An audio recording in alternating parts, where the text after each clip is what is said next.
सबसे पहले audio video check कर लीजिए। ऑडियो वीडियो चेक कर लीजिए, थोड़ा नेटवर्क इश्यू आ गया था। वापस स्टार्ट करते हैं क्लास को शुरू से। सिस्टम असिस्टेंट की क्लास के टाइम मेरी क्लास थी, वो गलत टाइम डाल दिया था। कल बताएंगे आपको सिस्टम असिस्टेंट के बारे में। हाई कोर्ट के अंदर जो वैकेंसी निकली है सिस्टम असिस्टेंट की, उसको कौन कौन भर सकता है, क्या एलिजिबिलिटी क्राइटेरिया, किस लेवल की वैकेंसी है, ये कल बताएंगे। क्लियर? चलिए अब पढ़ लेते हैं अपन। थोड़ी स्पीड भी रखना क्योंकि क्वेश्चन बहुत सारे हैं। 24 चैप्टर में आप निपटा रहा हूं, उन सबको आपको अच्छी तरीके से समझना है। तो देखिए फर्स्ट क्वेश्चन तो आपके समझ में आ गया होगा। फर्स्ट क्वेश्चन क्या है, which of the following is not a DDL command. तो डीडीएल कमांड कौन सी नहीं है? तो बच्चों आप सबको पता है, कल मैंने आपको बताया था डीबीएमएस के बारे में, तो वहां पर मैंने आपको बताया था कि डीडीएल कमांड कौन कौन सी होती है। तो डीडीएल कमांड मोस्टली अपन 5 को लेते हैं, जिसके अंदर क्या आता है, क्रिएट आता है बच्चों, अल्टर आता है, ड्रॉप आता है, ट्रंकेट आता है, क्लियर। और अल्टर, क्रिएट है, अल्टर है, ड्रॉप है, ट्रंकेट है, क्लियर। और बच्चों इसके अलावा क्या, तो क्रिएट आ गया, अल्टर आ गया, ड्रॉप आ गया, लेकिन सेलेक्ट जो है वो डीएमएल कमांड है। यहां तक आपके क्लियर हो जाना चाहिए। क्लियर है बच्चों? और शेयर कर दीजिए, कुछ बच्चे छूट गए हैं, 50 तक लाइव पहुंच गए थे अपन। चलिए ये भी क्वेश्चन आपका हो गया, विच of the following is not a unstructured database. तो डेटाबेस 3 तरीके का होता है, अभी जस्ट समझाया था।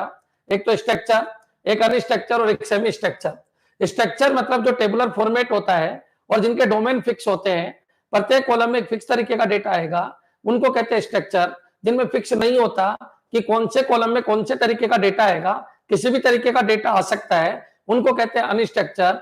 और बच्चों सेमी स्ट्रक्चर उनको कहते हैं जिनके कुछ कॉलम तो फिक्स होते हैं लेकिन कुछ कॉलम फिक्स नहीं होते, उनको कहते हैं सेमी स्ट्रक्चर। सेमी स्ट्रक्चर पे 2-3 आप एग्जांपल दे सकते हो, ट्वीट्स और हैश फंक्शंस। और अनस्ट्रक्चर में बच्चों, अनस्ट्रक्चर डेटाबेस को जमाने के लिए बहुत पावरफुल सॉफ्टवेयर चाहिए, जिनमें एचबेस है, रेडिस है, कैसेंड्रा है, अपाचे हडूप है, मोंगोडीबी है, कोचडीबी है। क्लियर? ये इससे जस्ट पहले वाले वीडियो मैंने समझा दिया था, इसलिए मैं स्पीड से चल रहा हूं।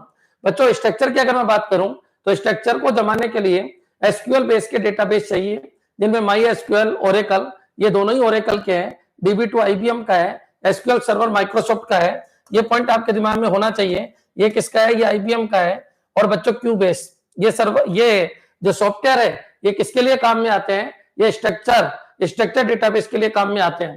तो ये पूछ रहा है अनस्ट्रक्चर कौन सा है, तो मोंगोडीबी बच्चों अनस्ट्रक्चर है, रेडिस अनस्ट्रक्चर है, कैसेंड्रा ये भी बच्चों अनस्ट्रक्चर है, जो माई एसक्यूएल है ये स्ट्रक्चर है। तो वो ये पूछ रहा है कि नोट ए अनस्ट्रक्चर डेटाबेस, तो आंसर क्या आ जाएगा? My SQL. यहां तक क्लियर हो जाना चाहिए।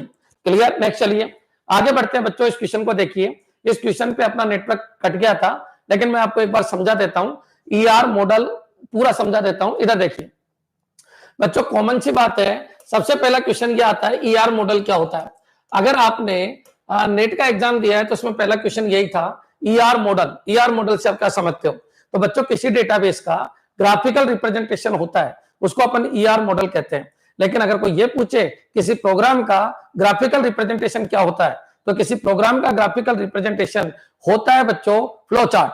लेकिन बच्चों याद रखिए, एक और होता है DFD, डेटा फ्लो डायग्राम। इन तीनों में बच्चे कंफ्यूज होते हैं। एक तो होता है ER मॉडल, एक तो ER मॉडल होता है, एक होता है बच्चों फ्लो चार्ट, एक फ्लो चार्ट होता है, और एक बच्चों क्या होता है? DFD होता है। इन तीनों को समझना है बच्चों। DFD कई बार आ चुका है, DFD क्या होता है, फ्लो चार्ट क्या होता है, और ER मॉडल क्या होता है। कोई डेटाबेस है बच्चों, अगर मान लीजिए डेटाबेस है, तो इस डेटाबेस का जो ग्राफिकल रिप्रेजेंटेशन होता है, डेटाबेस का ग्राफिकल रिप्रेजेंटेशन ER मॉडल है। लेकिन अगर फ्लो चार्ट की बात करूं तो किसी प्रोग्राम का ग्राफिकल रिप्रेजेंटेशन क्या है बच्चों? फ्लो चार्ट है। जैसे कोई ऐड करना है मेरे को, तो ऐड करना है, तो बच्चों याद रखिए यहाँ पर स्टार्ट और स्टॉप होते हैं। तो स्टार्ट और स्टॉप के लिए अपन किसको यूज करते हैं? तो इलिप्स को यूज करते हैं स्टार्ट और स्टॉप के लिए। क्लियर? फिर 2 नंबर को इनपुट देना है, तो इनपुट आउटपुट के लिए फ्लो चार्ट के अंदर अपन पैरेललोग्राम को यूज करते हैं। यह पैरेललोग्राम, समांतर चतुर्भुज, पैरेललोग्राम समांतर चतुर्भुज। क्लियर है बच्चों? ये इनपुट आउटपुट के लिए यूज करते हैं। तो स्टार्ट हो गया, स्टॉप हो गया, यहाँ पर लिख दिया मैंने टेक 2 नंबर, इसके अंदर टेक 2 नंबर। क्लियर है बच्चों? अब प्रोसेसिंग के लिए अपन रेक्टेंगल को यूज करते हैं, यहाँ पर a प्लस बी आ जाएगा और यहाँ पर आउटपुट हो जाएगा आउटपुट सी। तो बच्चों समझने की कोशिश करो, तो ये क्या है, तो ये इनपुट आउटपुट के लिए, ये प्रोसेसिंग के लिए, ये बच्चों इलिप्स जो है ये किसके लिए, स्टार्ट और स्टॉप के लिए। एक चीज और याद रखना, फ्लो चार्ट में एक क्वेश्चन और आता है कि जो डायमंड शेप है वो डिसीजन के लिए, ये जो डायमंड है ये किसके लिए, डिसीजन। अगर कंडीशन ट्रू है तो इधर, फॉल्स है तो इधर। तो ये याद रखना बच्चों, फ्लो चार्ट के ऊपर कई बार क्वेश्चन आता है। फ्लो चार्ट में प्रोसेसिंग किससे रिप्रेजेंट होती है, प्रोसेसिंग का मतलब कैलकुलेशन रेक्टेंगल से रिप्रेजेंट होती है, इनपुट आउटपुट लेना पैरेललोग्राम से होता है, स्टार्ट और स्टॉप बच्चों इलिप्स से होता है, और डिसीजन मेकिंग ये किससे होता है बच्चों, डायमंड। इसको अपन डायमंड कहते हैं, डायमंड शेप कहते हैं। और ये जो होती है इनको फ्लो लाइन कहते हैं, जो ये बताएगी कि डेटा का फ्लो कैसे हो रहा है। तो याद रखिए डीबीएमएस का जो ग्राफिकल रिप्रेजेंटेशन है वो ईआर मॉडल, और किसी प्रोग्राम का ग्राफिकल रिप्रेजेंटेशन वो क्या होता है, फ्लो चार्ट। अब बच्चों एक और होता है डीएफडी, ये ग्राफिकल रिप्रेजेंटेशन है लेकिन flow of data in a software है, flow of data in a software, data in a software, flow of data in a software. बच्चों याद रखिए मैं एक खुद सॉफ्टवेयर हूं, मैं खुद एक सॉफ्टवेयर हूं, और बच्चों जब मैं खाना खाता हूं तो उस खाने का फ्लो किधर किधर किधर किधर होता है, ये होता है डीएफडी। मान लीजिए मैं किसी का मैंने स्कूल खोल रखी है और स्कूल के अंदर मेरे को एडमिशन लेने हैं, तो बच्चों अगर मैं एडमिशन लेता हूं तो एक प्रोसेस होता है कि पहले काउंटर पे आएगा, फिर फॉर्म लेगा, फिर उसको भर के जमा कराएगा, फिर एक डेट दी जाएगी, फिर इस डेट पे एग्जामिनेशन होगा, फिर बच्चों रिजल्ट आएगा, रिजल्ट आने के बाद बच्चों से फीस के लिए बोला जाएगा। जिन बच्चों ने फीस जमा कराई है बच्चों उनको स्कूल मिलेगा, और जिन्होंने नहीं जमा कराई उनको स्कूल नहीं मिलेगा। तो बच्चों ये क्या है, डेटा का फ्लो है किसके अंदर, सॉफ्टवेयर के अंदर। यहां तक आपके क्लियर हो जाना चाहिए। तो बच्चों याद रखिए flow of data in a software वो क्या कहलाता है, डीएफडी। क्लियर। तो याद रखिए कोई प्रोग्राम है 2 नंबर को जोड़ना, तो बच्चों उसको कहेंगे फ्लो चार्ट। बच्चों कोई डेटाबेस है तो उसको बोलेंगे ईआर मॉडल। और बच्चों अगर कोई कहे कि सॉफ्टवेयर के अंदर डेटा का फ्लो कैसे हो रहा है, किसी यंत्र के अंदर, किसी तंत्र के अंदर, किसी बच्चों ऑर्गेनाइजेशन के अंदर डेटा का मूवमेंट कैसे हो रहा है, ये कौन बताता है, डीएफडी। क्लियर। अब डीएफडी के अंदर भी डायग्राम होते हैं, ये पॉइंट आपके दिमाग में रखना है। कौन कौन से डायग्राम होते हैं, तो देखिए बात करते हैं अपन डीएफडी। देखो बच्चों फ्लो चार्ट के डायग्राम, एलिप्स हो गया, पैरेललोग्राम हो गया, प्रोसेस क्या हो गया, रेक्टेंगल हो गया, और क्या हो गया, डायमंड हो गया। और ऐसे ही ईआर मॉडल के अंदर भी डायग्राम होते हैं। ईआर मॉडल में जो एंटिटी होती है जिसको अपन टेबल कहते हैं, क्योंकि 2 टेबल के बीच में रिलेशन है, तो बच्चों टेबल को अपन किससे रिप्रेजेंट करते हैं, रेक्टेंगल। ये रेक्टेंगल से रिप्रेजेंट करते हैं किसको, टेबल को। बच्चों जो एट्रीब्यूट होते हैं, जो टेबल की डेफिनेशन देते हैं, इनको एट्रीब्यूट कहते हैं। और बच्चों ये एट्रीब्यूट है और ये पूरी की पूरी आपकी टेबल है। तो जो एट्रीब्यूट होते हैं वो एलिप्स के द्वारा रिप्रेजेंट होते हैं। ये क्या होता है, एट्रीब्यूट। सबके अलग अलग आंसर है, वहां एट्रीब्यूट याद रखिए, एट्रीब्यूट किसके द्वारा रिप्रेजेंट होते हैं, एलिप्स, ओवल के द्वारा रिप्रेजेंट होते हैं। या स्टार्ट और स्टॉप होता है, ध्यान रखिए। या रेक्टेंगल प्रोसेसिंग को रिप्रेजेंट करता है, या रेक्टेंगल एंटिटी को रिप्रेजेंट करता है। अब बच्चों ये एट्रीब्यूट हो गया, ये रेक्टेंगल हो गया। अब बच्चों ये भी आपका एट्रीब्यूट है, सॉरी एंटिटी है, ये भी कोई आपकी एंटिटी है, ये आपको दिमाग में रखना है। और इसके भी खुद के कुछ एट्रीब्यूट है। क्लियर। एक बच्चों यहाँ पर ध्यान रखिए, ये रिलेशनशिप है वो डायमंड के द्वारा रिप्रेजेंट होती है। ये एट्रीब्यूट हो गया, ये रेक्टेंगल हो गया, ये रिलेशनशिप है बच्चों, ये एंटिटी हो गई, ये एट्रीब्यूट हो गया। मेरे हिसाब से क्लियर हो जाना चाहिए। अब बच्चों आपका जो क्वेश्चन है उसको अच्छी तरीके से समझना। बच्चों कार्डिनलिटी क्या बताती है, जो ये लाइन बच्चों जिधर एरो होती है वो मेनी होता है, तो ये क्या है, 1 to many। क्लियर है। अगर मान लो दोनों तरफ एरो है तो मेनी टू मेनी, तो इसका मतलब जो एरो है वो ये बताती है कि कार्डिनलिटी किस तरीके की है। क्लियर। अब इस क्वेश्चन को देखिए आप, क्या क्या क्वेश्चन है समझने की कोशिश करना। पहला क्वेश्चन है रेक्टेंगल किसको रिप्रेजेंट करता है, ईआर सिंबल के अंदर, तो रेक्टेंगल रिप्रेजेंट करता है एंटिटी, ठीक है। डायमंड किसको रिप्रेजेंट करता है, रिलेशनशिप। ओवल किसको रिप्रेजेंट करता है, एट्रीब्यूट। और लाइन किसको रिप्रेजेंट करती है, कार्डिनलिटी। कार्डिनलिटी क्या होती है कि अगर मैं आप सब लोगों को पढ़ा रहा हूं तो ये हो गया 1 to many cardinality. 1 to many मतलब इधर की एक एंटिटी, इधर का एक टपल, इधर का एक रिकॉर्ड, इधर के मेनी रिकॉर्ड से रिलेटेड है। इसको क्या बोलते हैं, कार्डिनलिटी।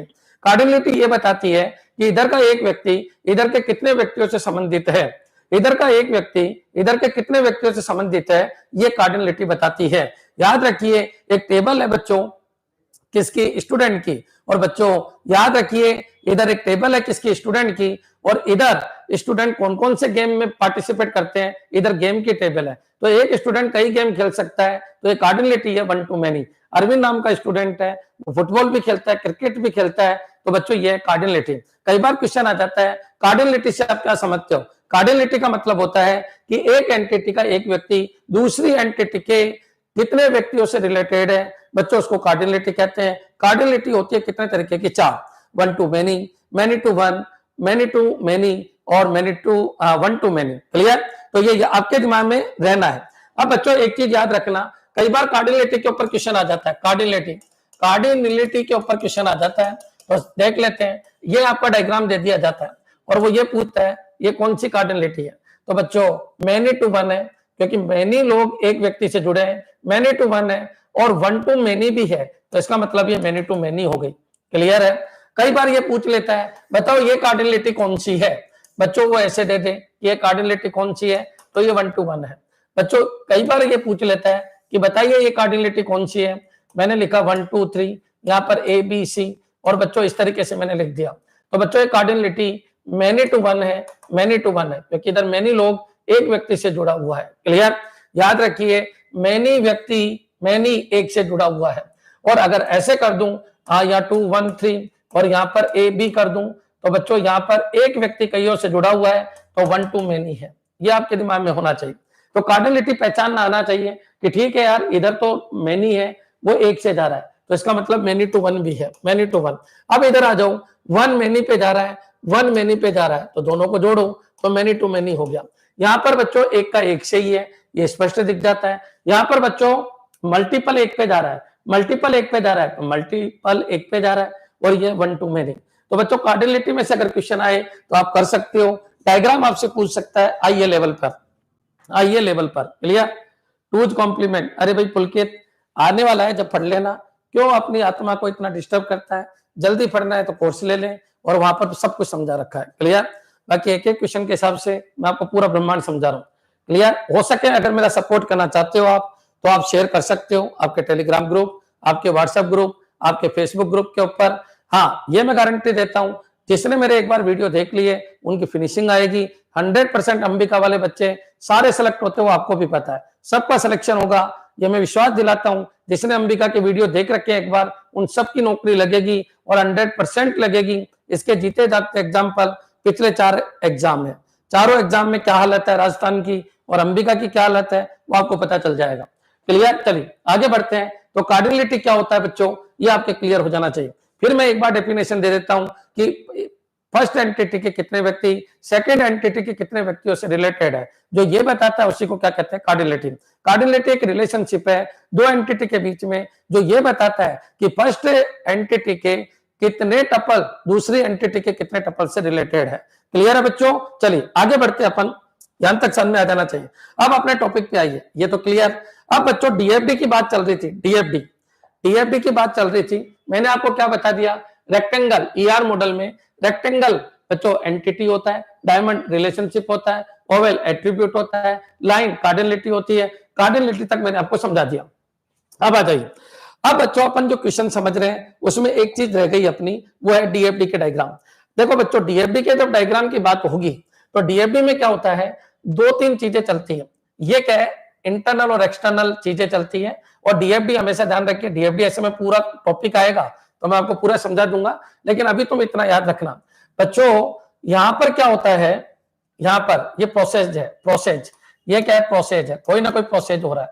क्लियर? प्रोसेस होने के बाद डेटा स्टोर में जाता है, डेटा स्टोर में जाता है, फिर अगले प्रोसेस के लिए डेटा यहां से ले लिया जाता है, फिर बच्चों डेटा स्टोर में जाता है।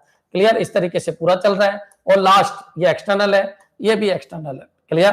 तो देखो होता क्या है, बच्चा आया, कहाँ आया? काउंटर में आया, काउंटर पे प्रोसेस हुआ, बच्चों उसका नाम लिखा गया, ये डेटाबेस है। डेटाबेस का मतलब मेमोरी है। ये क्या है बच्चों? मेमोरी है। मेमोरी है या फाइल है। तो फाइल को किससे रिप्रेजेंट करते हैं अपन? तो 2 पैरेलल लाइन से रिप्रेजेंट करते हैं। तो जिन जिन ने फॉर्म लिया उनकी लिस्ट बन गई। अब बच्चों जिन जिन ने फॉर्म लिया उनको एग्जाम के लिए बुलाया गया, ये भी एक प्रोसेस है। अब एग्जाम के लिए बुलाया गया बच्चों, ये क्लियर कर लीजिए। अब जो एग्जाम में आए उनकी एक फिर फाइल बन गई बच्चों। क्लियर? अब बच्चों एग्जाम में आने वालों को फीस के लिए बुलाया गया। क्लियर? फीस के लिए बुलाया गया, या फिर ये मानिए फीस के लिए बुलाया गया। अब जिन्होंने फीस भरी उनकी फिर एक फाइल बन गई, ये लीजिए फीस भरी उनकी फाइल बन गई, और फिर बच्चों ये लोगों ने एडमिशन हो गया, और ये लीजिए ये लास्ट हो गया। तो इस तरीके से जो चलती है उनको बोलते हैं डीएफडी। अब बच्चों ये क्या है, ये एक्सटर्नल एंटिटी है। एक्सटर्नल एंटिटी रेक्टेंगल द्वारा रिप्रेजेंट होती है। External entity, external entity, external entity मतलब व्यक्ति आया और ये पूरा का पूरा स्कूल है बच्चों, ये बाहर की चीज है, ये भी बाहर की चीज है बच्चों। ये अलग अलग प्रोसेस हो रहे हैं। प्रोसेस किसके द्वारा रिप्रेजेंट होते हैं, तो प्रोसेस सर्किल के द्वारा रिप्रेजेंट होते हैं। और बच्चों स्टोरेज किसके द्वारा रिप्रेजेंट होते हैं, तो दो पैरेलल लाइन या फिर ये बोलिए इस तरीके की जो डायग्राम होते हैं उनके द्वारा क्या रिप्रेजेंट होते हैं, आपके स्टोरेज। तो याद रखिए external quantity, external data, external process, process, process, storage, storage, storage. और डीएफडी के रूल क्या है वो आगे की बात है, लेकिन अभी अपन ने क्या देखा, डीएफडी के रूल ये कब की बात है, ये आगे की बात है, आगे की बात है बच्चों, आगे पढ़ेंगे अपन। लेकिन कौन कौन से डायग्राम यूज आते हैं वो देख लीजिए। यह रेक्टेंगल एक्सटर्नल क्वांटिटी को बताता है बच्चों, यहाँ पर रेक्टेंगल प्रोसेस को बताता है, यहाँ पर रेक्टेंगल एंटिटी को बताता है। क्लियर, तो ये आपके दिमाग में आना चाहिए। क्लियर है, अगर आप सबके क्लियर है तो एक बार कमेंट कर दो कि हाँ सर बिल्कुल क्लियर है, कोई दिक्कत नहीं है। कि डीएफडी है तो दो डायग्राम मेन है। सर्किल के ऊपर क्वेश्चन आया हुआ है कि डीएफडी में सर्किल क्या बताता है, तो डीएफडी में सर्किल जो है वो प्रोसेस को बताता है। हाँ, फ्लो चार्ट में सर्किल बताता है कनेक्टर को। कनेक्टर क्या होता है ये भी देख लो। अगर मान लो एक पेज पे आपने फ्लो चार्ट बनाया, अब ये भर गया, तो अगले पेज पे जाने के लिए कनेक्टर लगा देते हैं, तो ये शो कर देते हैं कि यही फ्लो चार्ट कंटिन्यू चल रहा है। लेकिन यहाँ पर सर्किल प्रोसेस को बताता है, यहाँ पर सर्किल कनेक्टर को बताता है। क्लियर है बच्चों, यहाँ पर आ जाइए, यहाँ ओवेल एट्रीब्यूट को बताता है, यहाँ पर ओवेल स्टार्ट और स्टॉप को बताता है। मेरे हिसाब से अच्छी तरीके से क्लियर, जहां जहां कंफ्यूजन था मैंने आपको क्लियर कर दिया। अगर डायग्राम से रिलेटेड कोई क्वेश्चन आएगा तो इन तीन ही चीज में से आएगा, ईआर मॉडल, फ्लो चार्ट और डीएफडी। डीएफडी सॉफ्टवेयर के अंदर डेटा फ्लो को बताता है, फ्लो चार्ट किसी प्रोग्राम का ग्राफिकल रिप्रेजेंटेशन है, ईआर मॉडल किसी डेटाबेस का ग्राफिकल रिप्रेजेंटेशन है। क्या ये क्लियर है? मैं चाहता हूं सभी के कंसेप्ट क्लियर हो जाना चाहिए। क्लियर, चलिए आगे बढ़ते हैं बच्चों। Next question, Which of the following is an example of a complex attribute? जबरदस्त क्वेश्चन है, जबरदस्त क्वेश्चन है। पिछली बार आईए में आया था। क्लियर है बच्चों, आईए के अंदर एक क्वेश्चन आया था, कॉम्प्लेक्स एट्रीब्यूट क्या होते हैं। तो देखिए बच्चों, ये देखिए मैं आपको जो भी पढ़ा रहा हूँ वो जीरो से लगा के हाईएस्ट लेवल तक पढ़ा रहा हूँ। कोशिश करना समझने की। नेट का तो कोई क्लास नहीं है ये।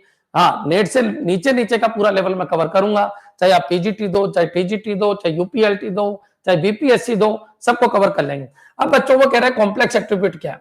तो बच्चों एट्रीब्यूट को अपन ने बांटा। एट्रीब्यूट की अगर मैं बात करूं तो एट्रीब्यूट को अपन बांटते हैं। देखो बच्चों, एट्रीब्यूट को अगर बांटते हैं तो एक दूसरे के अपोजिट, एक तो होता है सिंपल, एक तो होता है सिंपल सिंपल, और एक होता है कंपोजिट कंपोजिट कंपोजिट। इन दोनों को समझना, सिंपल और कंपोजिट क्या होता है। देखो बच्चों, सिंपल जैसे मैं बोलता हूँ रो नंबर एक सिंपल है क्योंकि 1 2 3 लिख दिया, ठीक है। कंपोजिट, नेम एक कंपोजिट है। नेम कंपोजिट क्या है, क्योंकि नेम भी 3 टुकड़ों में बढ़ता है बच्चों। एक है फर्स्ट नेम, एक है फर्स्ट नेम, एक है मिडिल नेम, एक है मिडिल नेम, और एक है बच्चों लास्ट नेम। तो जिसके कई टुकड़े हो उनको कहते हैं कंपोजिट। क्लियर बच्चों, तो सिंपल जिसका कोई टुकड़ा नहीं हो, जिसको बांटा नहीं जा सकता, वो सिंपल, और ये कंपोजिट। सिंपल का जस्ट अपोजिट क्या होता है, कंपोजिट। एक होता है बच्चों सिंगल, एक होता है सिंगल, और एक होता है मल्टी वैल्यूड। ये एक दूसरे के अपोजिट होते हैं। Multi valued, multi valued, multi valued बच्चों, मल्टी वैल्यूड। जैसे सिंगल, नाम सबका सिंगल होता है, जैसे नेम है वो सबका सिंगल होता है। लेकिन मल्टी वैल्यूड की अगर मैं बात करूं तो फोन नंबर कईयों के हो सकते, कई फोन नंबर हो सकते हैं। फोन नंबर मल्टी वैल्यूड को ऐसे रिप्रेजेंट करते हैं डबल इलिप्स के द्वारा। तो फोन नंबर कई हो सकते हैं, किसी भी व्यक्ति के कई फोन नंबर हो सकते हैं।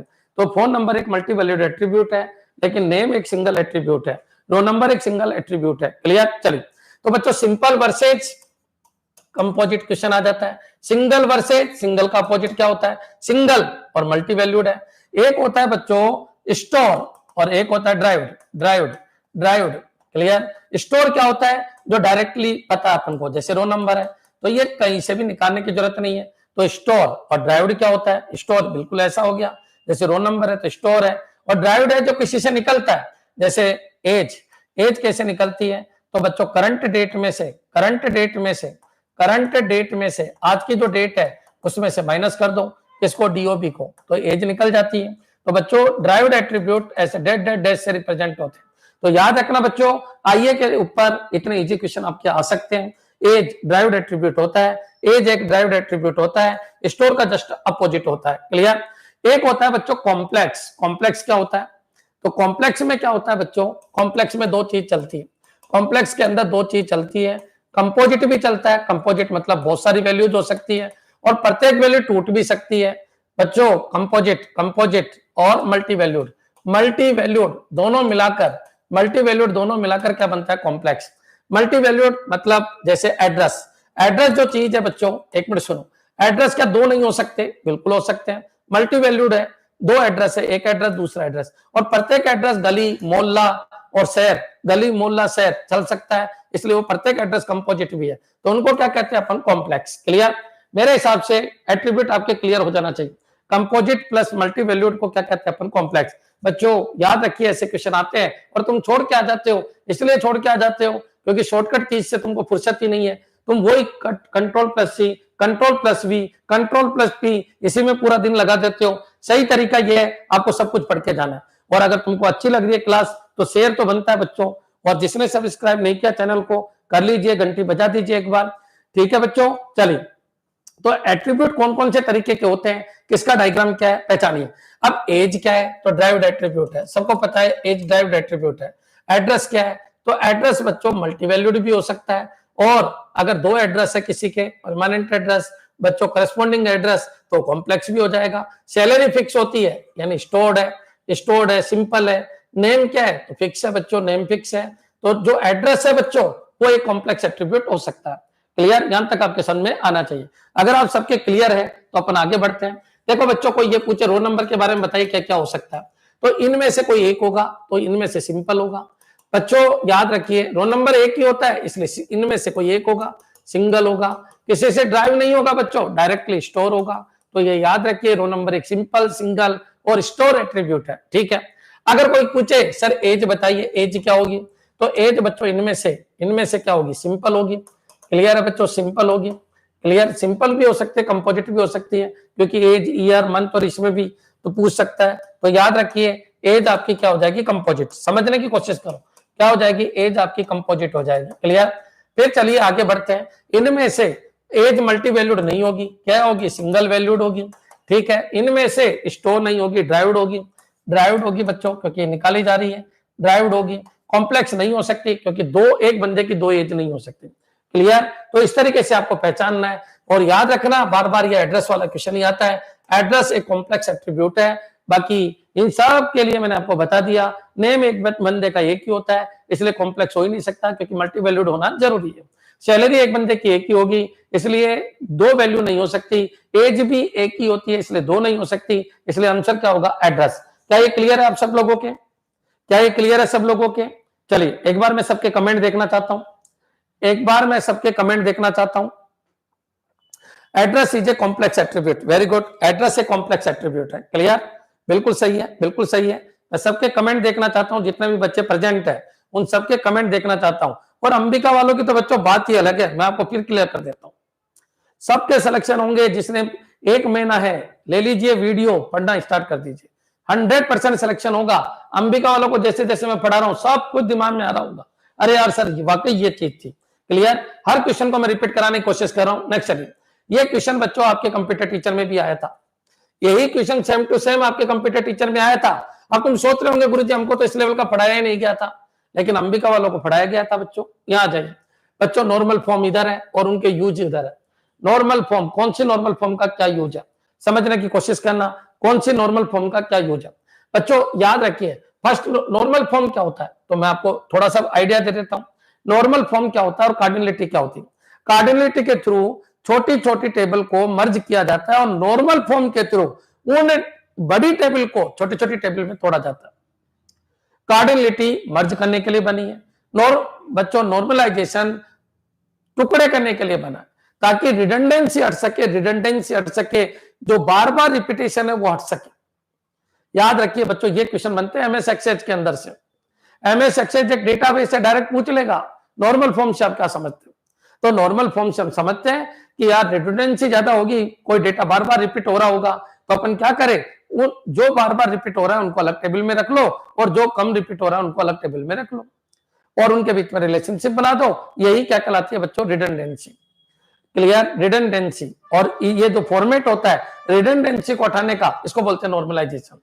कल मैं इतने डीप में नहीं जाऊंगा क्योंकि नॉर्मलाइजेशन मैंने बहुत पढ़ा रखा है, लेकिन मैं आपको जो वर्ड बोलूं उनको रट जाना, डायरेक्ट छपा हुआ मिलेगा।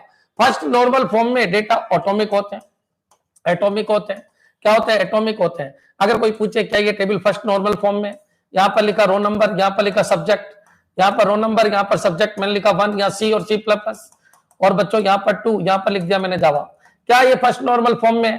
तो बच्चों आप रो नंबर जब यहाँ डालोगे तो बच्चों जैसे रो नंबर आपने 1 डाला, बच्चों ये 2 चीज दे देगा, C और C++। बच्चों क्या ये रो नंबर 1 के पास सब्जेक्ट C++, क्या ये मल्टी वैल्यूड एट्रीब्यूट हो गया? हाँ, ये मल्टी वैल्यूड एट्रीब्यूट हो गया। इसका मतलब ये हो गया कि ये मल्टी वैल्यूड एट्रीब्यूट है, इसका मतलब ये फर्स्ट नॉर्मल फॉर्म में नहीं है। तो बच्चों फर्स्ट नॉर्मल फॉर्म का मतलब ये है मल्टी वैल्यूड एट्रीब्यूट नहीं होना चाहिए, या फिर ये बोलिए कि हर कॉलम के अंदर एक एक एंट्री होनी चाहिए। तो फर्स्ट नॉर्मल फॉर्म में कैसे बनाए? तो बना सकते हैं, ये लीजिए बच्चों, यहाँ पर रो नंबर ले लो, यहाँ पर सब्जेक्ट 1 ले लो या सब्जेक्ट 2 ले लो, सब्जेक्ट 2 ले लो, ये 1 2 हो गया, या C++ हो गया, यहाँ पर जावा हो गया, यहाँ पर खाली छोड़ दो। ये फर्स्ट नॉर्मल फॉर्म के अंदर है बच्चों। तो फर्स्ट नॉर्मल फॉर्म का मतलब है कि मल्टी वैल्यू नहीं होनी चाहिए। क्लियर? तो बच्चों देख लेते हैं, eliminate transitive dependency, ensure that each column is atomic, बिल्कुल एटॉमिक होना चाहिए। क्लियर है बच्चों? प्रत्येक कॉलम एटॉमिक होना चाहिए, यानी एक कॉलम में 2-2 वैल्यू नहीं होनी चाहिए।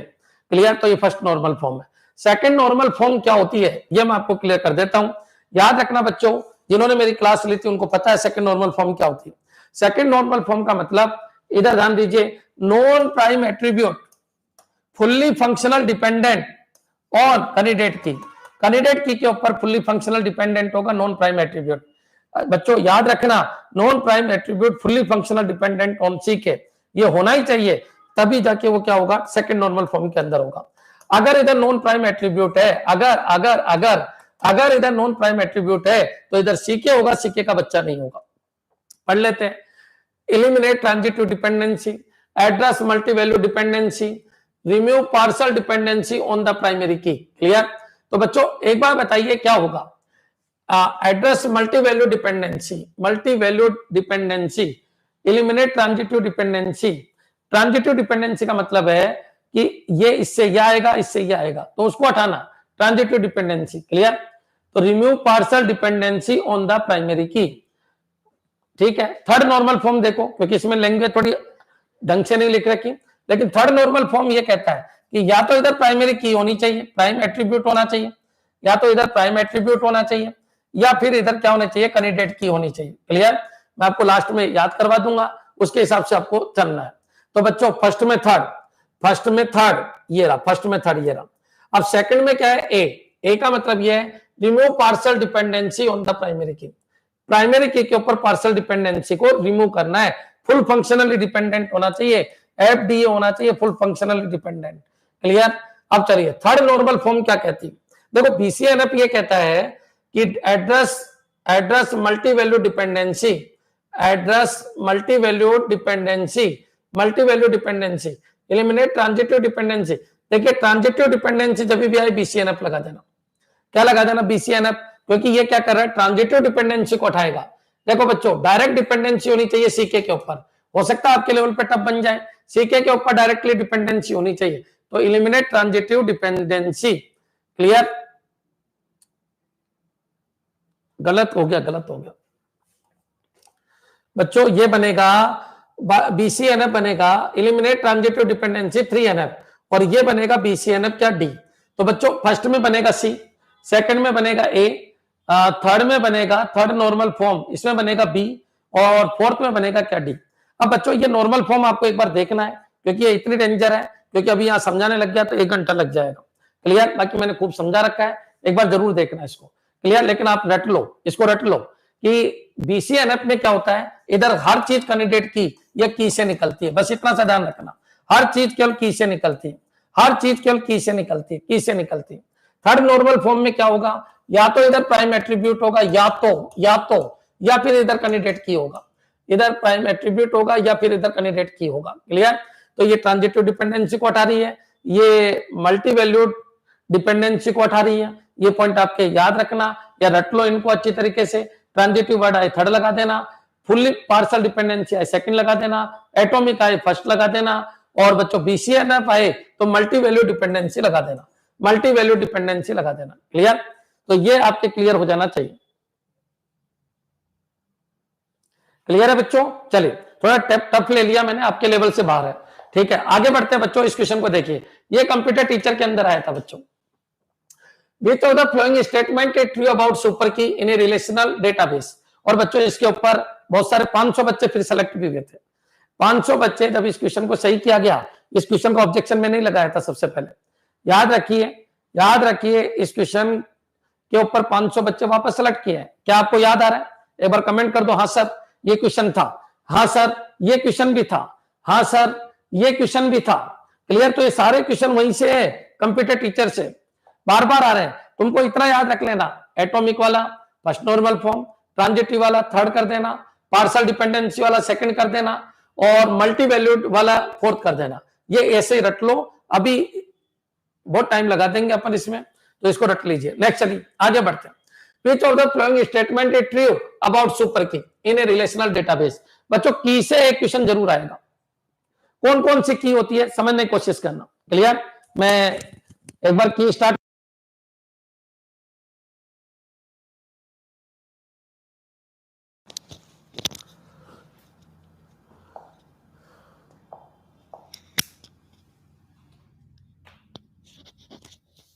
हाँ जी, मैं सारी की आपको समझा रहा हूं क्योंकि की से 100% क्वेश्चन आएगा आपका।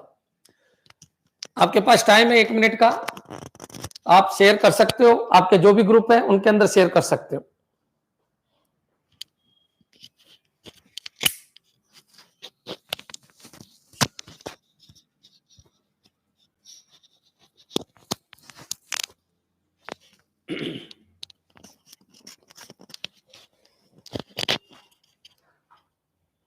ये लग क्यों नहीं रहा?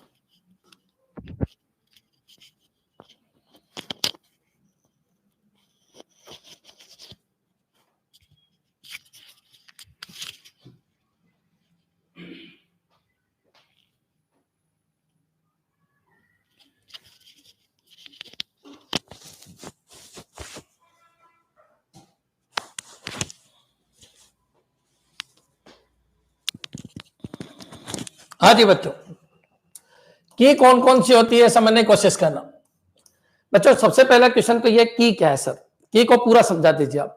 की का मतलब ये होता है बच्चों, की का क्वेश्चन हर बार आता है। कंप्यूटर टीचर में 2 क्वेश्चन थे की के। क्लियर? कौन सी सुपर की हो सकती है, कौन सी नहीं थी, एक तो ये था, एक कौन सा स्टेटमेंट सही है ये किए था, एक और था। 3 क्वेश्चन आए थे कंप्यूटर टीचर में। समझना आज के बाद की का क्वेश्चन गलत नहीं होगा, थोड़ा सा अलर्ट रहना। करें स्टार्ट। देखिए की का मतलब होता है जो यूनिकली आइडेंटिफाई करे। की का मतलब होता है यूनिकली आइडेंटिफाई करे। हर ताले की एक चाबी होती है बच्चों, हर ताले की एक चाबी होती है। की का मतलब यही है। 1000 ताले हैं बच्चों, तो हर चाबी एक एक ताले के लिए बनी होनी चाहिए। तो की का मतलब ये होता है, उस एट्रीब्यूट को की कहते हैं। एक बार इधर देखो बच्चों, ये डीबीएमएस है पूरा का पूरा। यहाँ पर ये क्या है, यहाँ पर ये रो नंबर है, ये यहाँ पर रो नंबर है, यहाँ पर क्या है नेम है, यहाँ पर क्या है एड्रेस है, यहाँ पर क्या है बच्चों फीस है। ठीक है? अब बच्चों यहाँ पर देखिए जो ये रो नंबर है, ये किसी क्लास के लिए ये 1 2 3 4 है। तो बच्चों जब मैं रो नंबर यहाँ डालूंगा तो बच्चों ये की तरह वर्क करेगा। जैसे मैंने यहाँ लिखा ए या बी या ए, यहाँ पर सी, यहाँ पर एड्रेस लिखा ए एक्स, यहाँ पर ए वाई, यहाँ पर ए जेड और यहाँ पर ए एक्स। यहाँ पर बच्चों फीस लिखी 400, यहाँ पर भी 400, यहाँ पर 500, यहाँ पर 400। क्लियर बच्चों? अब समझना बच्चों यहाँ पर की कौन सी काम आएगी। की का मतलब जो यूनिकली आइडेंटिफाई करे। की का मतलब इतना ही है कि जो यूनिकली आइडेंटिफाई करे वो की है। तो बच्चों रो नंबर एक यूनिकली आइडेंटिफाई कर रहा है। बच्चों 1 डालो तो पूरा का पूरा टपल आ जाएगा, 2 डालो यूनिकली, 3 डालो बिल्कुल। लेकिन बच्चों जो नेम है वो यूनिकली आइडेंटिफाई नहीं करेगा, क्योंकि नेम में अगर मैं ए डालूंगा तो बच्चों नेम ए के करस्पॉन्डिंग मेरे को क्या चाहिए, एड्रेस चाहिए। तो ए के करस्पॉन्डिंग एड्रेस ए एक्स भी आ जाएगा, ए जेड भी आ जाएगा। और बच्चों याद रखिए कंफ्यूजन हो जाएगा, ए का एड्रेस बताइए, ए का एड्रेस 2 आ जाएंगे। इसका मतलब नेम को मैं की नहीं रख सकता। बच्चों जो यूनिकली आइडेंटिफाई करे वो की है, बस इतना सा ध्यान रखिए। यूनिकली आइडेंटिफाई करे वो की है, यूनिकली आइडेंटिफाई करे, यूनिकली आइडेंटिफाई करे वो की है, करे वो की है। क्लियर? वो की है। अब की बहुत सारी होती है, प्राइमरी की होती है, कैंडिडेट की होती है, अल्टरनेट की होती है, बच्चों सेकेंडरी की होती है, सुपर की होती है, सेकेंडरी की होती है, सेकेंडरी की होती है, सेकेंडरी की होती है, अल्टरनेट की होती है, कंपोजिट की होती है, अल्टरनेट की होती है। बच्चों अल्टरनेट तो लिख दिया मैंने, एक बार और देख लेते हैं। कंपोजिट की होती है, कंपोजिट की होती है, कंपोजिट की होती है। इसके अलावा फॉरेन की होती है। फॉरेन की थोड़ी सी अलग है बच्चों, इसका लिंक कुछ अलग है, फॉरेन की होती है, इनको समझना क्योंकि यहां से आपका क्वेश्चन आता है। प्राइमरी की क्या होती है, कैंडिडेट की, अल्टरनेट की, सुपर की, ये देख लेते हैं। देखो बच्चों यहां पर रोल नंबर एक कैंडिडेट की है, ठीक है। यहां पर नेम कैंडिडेट की नहीं है क्योंकि यूनिकली आइडेंटिफाई नहीं कर रहा, एड्रेस भी नहीं है और फीस भी नहीं है क्योंकि यूनिकली आइडेंटिफाई नहीं कर रहा, दो रिपीट हो जाते हो, कैंडिडेट की नहीं है। अब बच्चों मैं यहां पर एक डेटा ले लेता हूं, समझने की कोशिश करना। बच्चों इस टेबल को देखिए, आप गौर से देखो, यहां पर लिखा मैंने यहां पर समझना, यहां पर लिखा रोल नंबर, यहां पर क्या लिखा नेम, यहां पर क्या लिखा बच्चों, और यहां पर क्या लिखा फीस। ठीक है, रोल नंबर है 1 2 3 1। बच्चों नेम है, चलिए ये 4 ले लेता हूं, नेम है ABCD। बच्चों यहां पर AX, यहां पर AY, यहां पर AZ और यहां पर फिर AX कर दिया मैंने, यहां पर 40 50 60 और फिर यहां पर 40 कर दिया मैंने। अब बच्चों यहां पर कैंडिडेट की दो हो गई, एक तो रोल नंबर हो गई, एक नेम हो गई, ठीक है। क्यों, क्योंकि दोनों यूनिकली आइडेंटिफाई करते हैं, तो यहां पर कैंडिडेट की क्या हो गई, एक तो रोल नंबर हो गई और एक क्या हो गई बच्चों, नेम हो गई। ये दो कैंडिडेट की है। अब बच्चों इनको बोलते हैं कैंडिडेट की सेट, इसको कैंडिडेट की कहते हैं, इसको कैंडिडेट की कहते हैं। लेकिन जो रोल नंबर और जो नेम है दोनों को मिलाकर अपन बोलते हैं कैंडिडेट की सेट, कैंडिडेट की सेट, कैंडिडेट की सेट, कैंडिडेट की सेट, कैंडिडेट की सेट, कैंडिडेट की सेट। ये पॉइंट आपके दिमाग में आ जाना चाहिए। अब बच्चों इनमें से किसी एक को याद रखना, मान लो मैं डी छोड़ देता हूं, डी की जगह खाली छोड़ देता हूं, डी की जगह अगर मैं खाली छोड़ता हूं, समझना, डी की जगह अगर मैं खाली छोड़ता हूं तो ये भी कैंडिडेट की है, ये भी कैंडिडेट की है, कोई दिक्कत नहीं है। ये भी कैंडिडेट की है, ये भी कैंडिडेट की है, कैंडिडेट की खाली रह सकती है, रिपीट नहीं हो सकती, ये ध्यान रखिए। अब इसमें से प्राइमरी की केवल ये हो सकती है, ये नहीं हो सकती। यहाँ डी होता तो ये भी प्राइमरी हो सकती थी, प्राइमरी कोई एक बनता है इनमें से, तो बच्चों प्राइमरी की मैंने रोल नंबर ले लिया। या प्राइमरी की केवल कौन सा है, रोल नंबर। प्राइमरी की का सिंबल ऐसा होता है, वो एट्रीब्यूट जो यूनिकली आइडेंटिफाई करता है। तो यहाँ पर रोल नंबर, जब अपन ईआर डायग्राम बनाएंगे तो ईआर डायग्राम इसका ऐसा बनेगा। अब बच्चों याद रखिए, जितने भी कैंडिडेट किए उनमें से एक प्राइमरी होगी, बच गई वो सारी की सारी क्या कहलाएगी, अल्टरनेट नेम। तो नेम एक अल्टरनेट की है बच्चों, यहां तक क्लियर हो जाना चाहिए। अल्टरनेट की कोई सेकेंडरी की कहते हैं, अल्टरनेट की कोई क्या कहते हैं, सेकेंडरी की। तो बच्चों याद रखिए, ये भी क्या है बच्चों, नेम ही है। अल्टरनेट की बोलो, सेकेंडरी की बोलो, बात एक ही है। अब बच्चों कंपोजिट की क्या है वो भी समझ लो आप। यहां तक अगर आपके क्लियर है तो बताइए, कैंडिडेट की कितनी हो सकती है, बहुत सारी हो सकती है बच्चों। प्राइमरी की केवल एक होती है, बच गई कैंडिडेट की जो प्राइमरी की के अलावा, उनको अल्टरनेट की कहते हैं बच्चों। प्राइमरी की कभी भी नल नहीं हो सकती है, प्राइमरी की कभी नल हो सकती है क्या, नहीं हो सकती। ये पॉइंट आपके दिमाग में रहना चाहिए।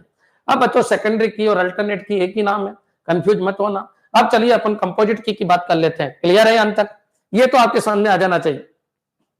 अल्टरनेट की को सेकेंडरी की भी कहते हैं, वेरी गुड, बिल्कुल सही है। अल्टरनेट की को सेकेंडरी की भी कहते हैं, की का मतलब यूनिकली आइडेंटिफाई करने वाले। अब बच्चों कंपोजिट की क्या है ये भी मैं आपको समझा देता हूं।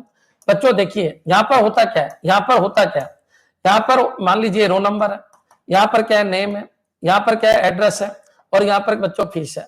बच्चों बड़े बड़े लोग पीएचडी कर लेते हैं लेकिन उनके आज तक की समझ में नहीं आई, लेकिन मैं गारंटी देता हूं अंबिका वालों को कोई कंफ्यूजन होता ही नहीं है, सब कुछ क्लियर है उनके। क्लियर है बच्चों, एक बार आप वीडियो देख के आ जाइए, मैं गारंटी लेता हूं 15 दिन में आपकी नौकरी लगवा दूंगा, मात्र 15 दिन के अंदर। छोड़िए 1.5 महीना, छोड़िए 15 दिन मेरे वीडियो देख लीजिए, आपकी नौकरी लग जाएगी।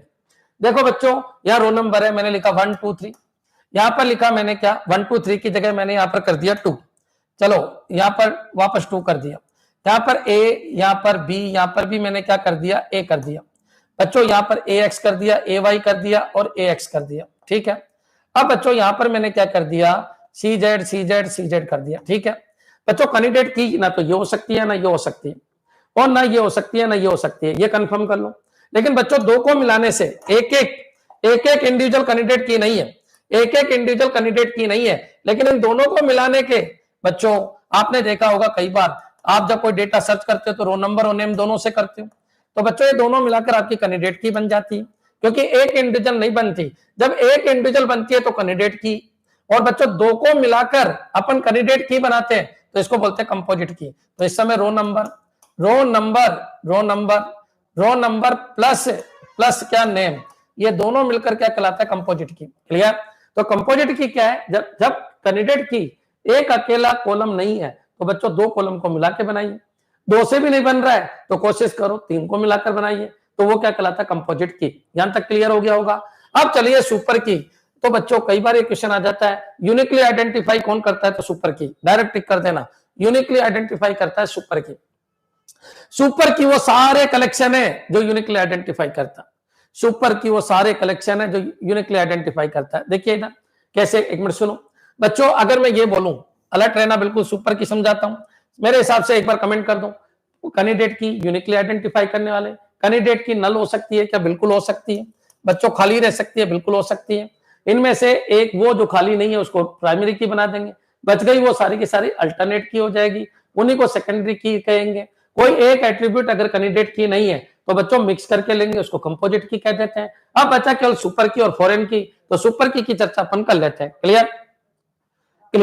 चलिए अब सुपर की क्या होता है, जो यूनिकली आइडेंटिफाई करे उसको सुपर की कहते हैं। ठीक है, तो यूनिकली आइडेंटिफाई का अपन एक एग्जांपल ले लेते हैं, समझने की कोशिश करना बच्चों। मैंने कहा यहाँ पर नेम, यहाँ पर रो नंबर, यहाँ पर रो नंबर है, ये लीजिए रो नंबर है, यहाँ पर क्या नेम है, यहाँ पर बच्चों एड्रेस है, और यहाँ पर बच्चों फीस है, कोई दिक्कत नहीं है। अब बच्चों रो नंबर है, नेम है, एड्रेस और फीस है।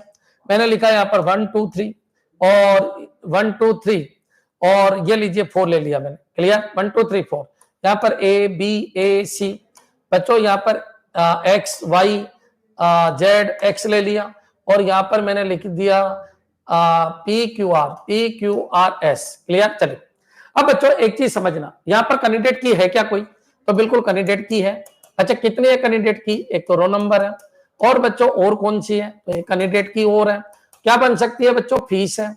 बच्चों क्लियर है। चलिए यहाँ कंपोजिट की बनाने की कोई जरूरत नहीं है, अगर बनाना चाहो तो बच्चों नेम और एड्रेस को बना सकते हैं, क्योंकि ये तो खुद कैंडिडेट है, ये तो कैंडिडेट है। अगर इनको लेंगे अपन तो बच्चों ए एक्स बी वाई ए जेड सी एक्स सब अलग अलग है, तो नेम और एड्रेस से कंपोजिट की तरह है, जो एज ए कैंडिडेट की काम कर सकती है। क्लियर। चलिए कितनी कैंडिडेट की है, इसमें बहुत सारी। अब बच्चों ये कैंडिडेट की है, रो नंबर एक कैंडिडेट की है। अब इसके साथ फालतू में नेम जोड़ देंगे तो बच्चों ये सुपर की बन जाएगी। क्या ये अकेली भी आइडेंटिफाई कर रही थी, तो इसके साथ ये क्यों जोड़ा, बस ऐसे ही जोड़ दिया मजे के लिए बच्चों। क्लियर। तो ये बन जाती है सुपर की। तो याद रखिए सबसे बड़े ये क्या सुपर की है, बिल्कुल ये सुपर की है, ये सुपर की है, ध्यान रखिए। ये भी सुपर की है, ये भी सुपर की है। प्रत्येक कैंडिडेट की सुपर की होती है, लेकिन प्रत्येक सुपर की ये एक सुपर की है, ये एक सुपर की है। याद रखिए एक सुपर की है। क्या ये कैंडिडेट की है, ये नहीं है कैंडिडेट की। कैंडिडेट की केवल ये वाला पार्ट है, ये पूरी सुपर की तो है लेकिन कैंडिडेट नहीं है। प्रत्येक सुपर की कैंडिडेट नहीं हो सकती, लेकिन प्रत्येक कैंडिडेट सुपर की होती है। याद रखिए सुपर की को इतना तोड़ो कि मिनिमल सुपर की बन जाए, उसी को क्या कहते हैं, कैंडिडेट की। बच्चों ये मिनिमल सुपर की नहीं है, इसमें से नेम और हटा सकते हो, ये मिनिमल सुपर की है बच्चों, यही है कैंडिडेट की। याद रखो इस डायग्राम को देखिए, ये होता है सुपर की। अब उसका छोटा टुकड़ा करते जाओ, ये आ गई कैंडिडेट की।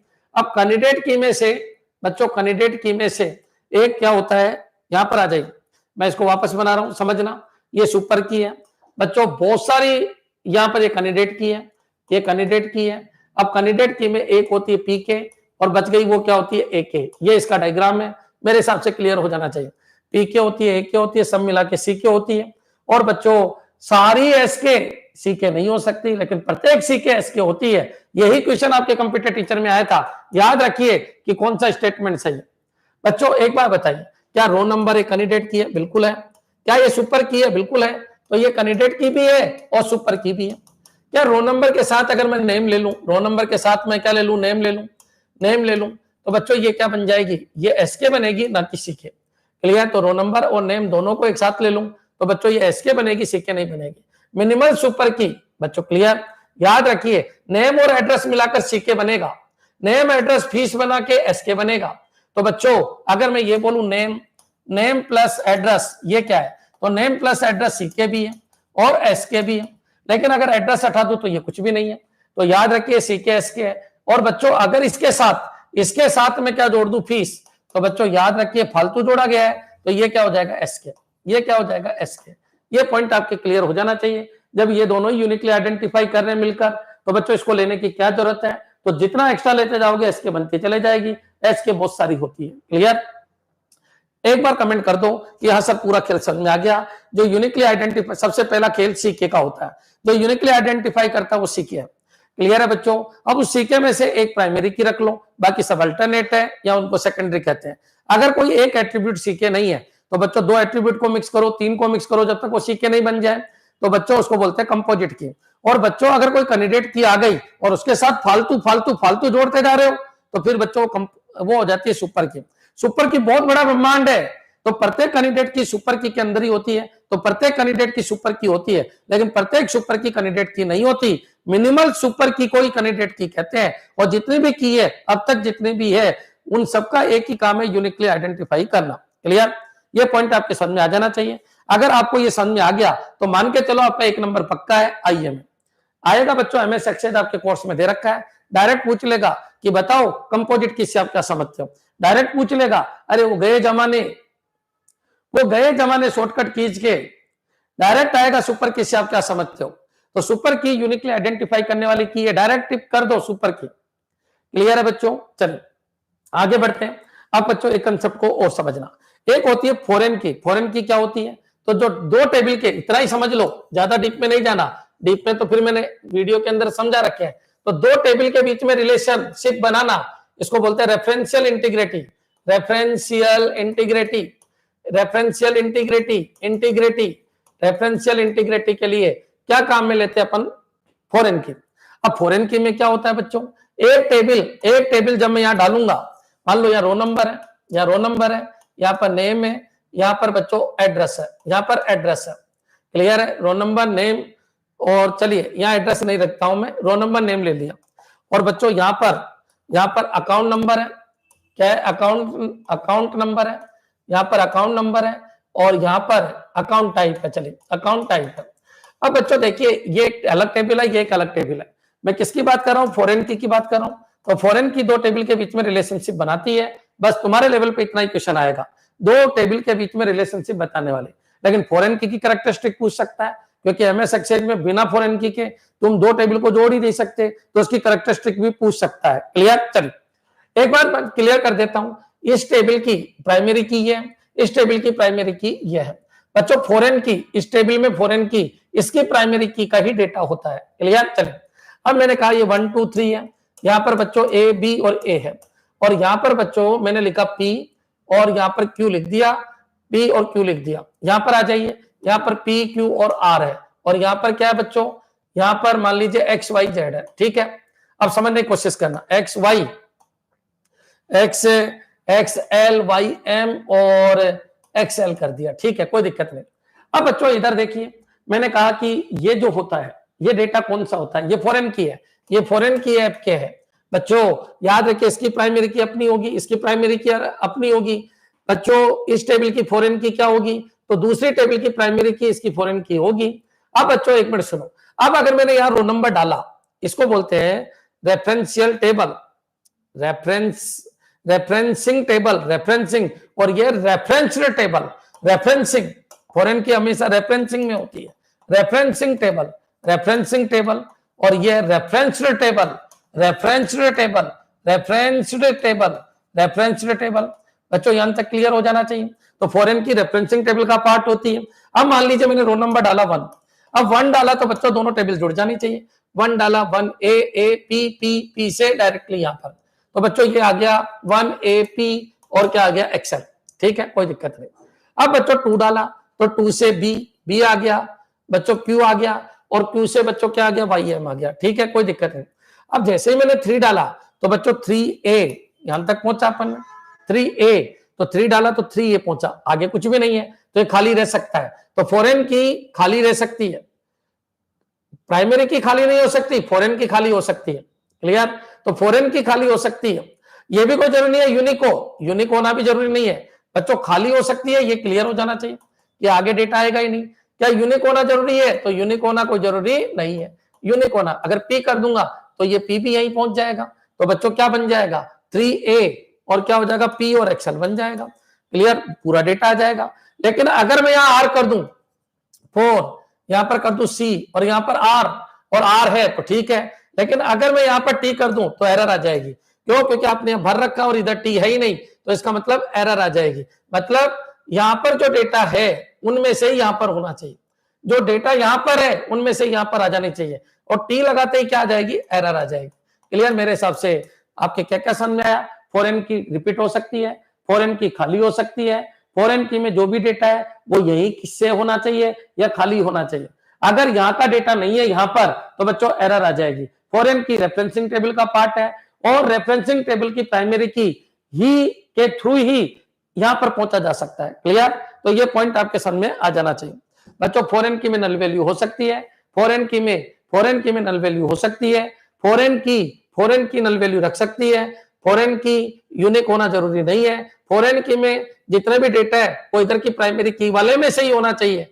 PQR है तो PQR में से ही होना चाहिए, अगर अलग है तो फिर कूदेगा कहां पर ही है। हाँ, नहीं कूदा रहे हो तो बात अलग है, और कूदा रहे हो तो फिर जाना ही पड़ेगा। क्लियर है बच्चों? एक बार कमेंट कर दो की का पूरा कंसेप्ट आपके क्लियर है क्या। अब अपने उस क्वेश्चन के ऊपर आ जाइए, आप जो अपना क्वेश्चन है उसके ऊपर आ जाइए। बच्चों जो यूनिकली आइडेंटिफाई करे वो की है।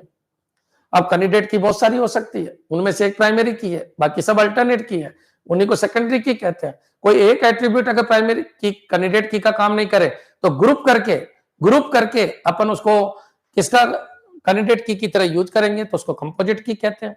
बच्चों अब बची फॉरेन की, दो टेबल को जोड़ने के लिए फॉरेन की काम में आती है। क्लियर? तो चलिए अब अपने टॉपिक पे आइए, जो अपना क्वेश्चन था उसको समझने की कोशिश करना। शायद कोई अपडेट आ गया बच्चों, 1 मिनट रुकना आप, मैं लगवा देता हूं वापस, एक बार वापस लगवा देता हूं।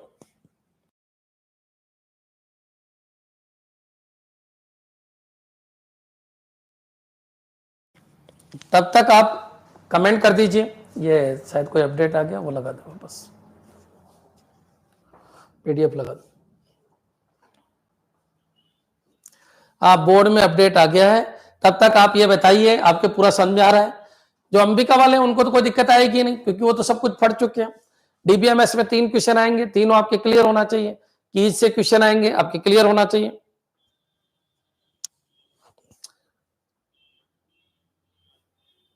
नेट बंद कर देता ना इसका।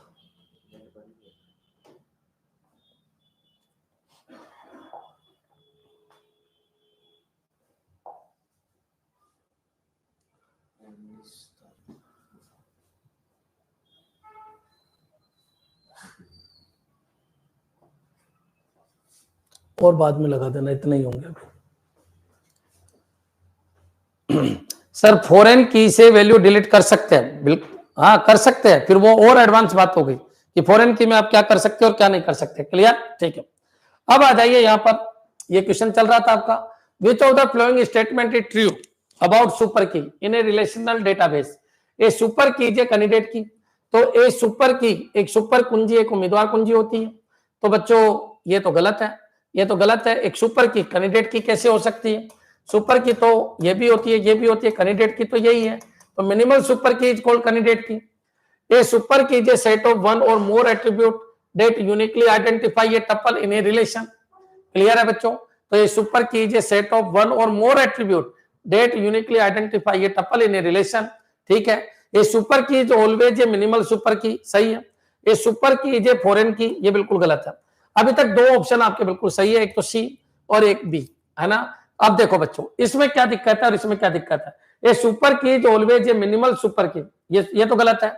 यहां पर क्या आना चाहिए था? कैंडिडेट की आना चाहिए था, कैंडिडेट की आना चाहिए था।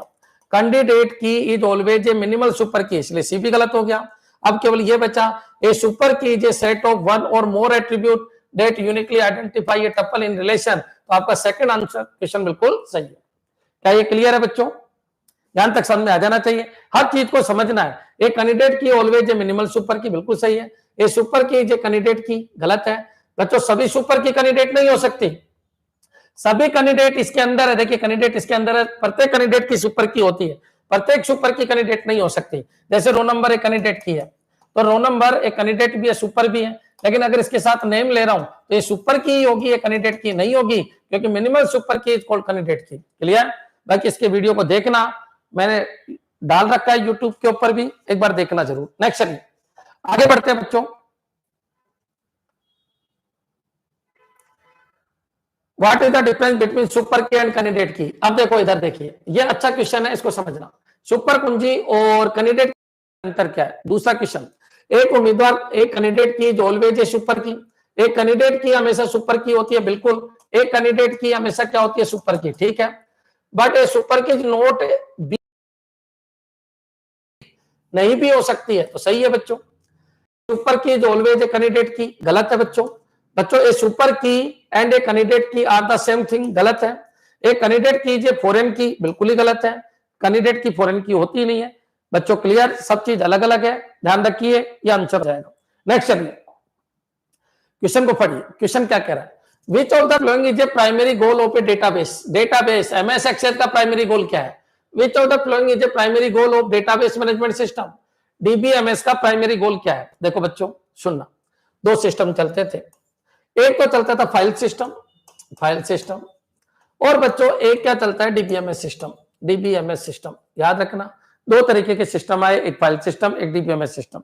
सी का प्रोग्राम बनाया, सी प्लस प्लस का प्रोग्राम बनाया, बीबी का प्रोग्राम बनाया। इन सब में क्या होता है? प्रोग्राम प्लस डेटा दोनों इनबिल्ड है।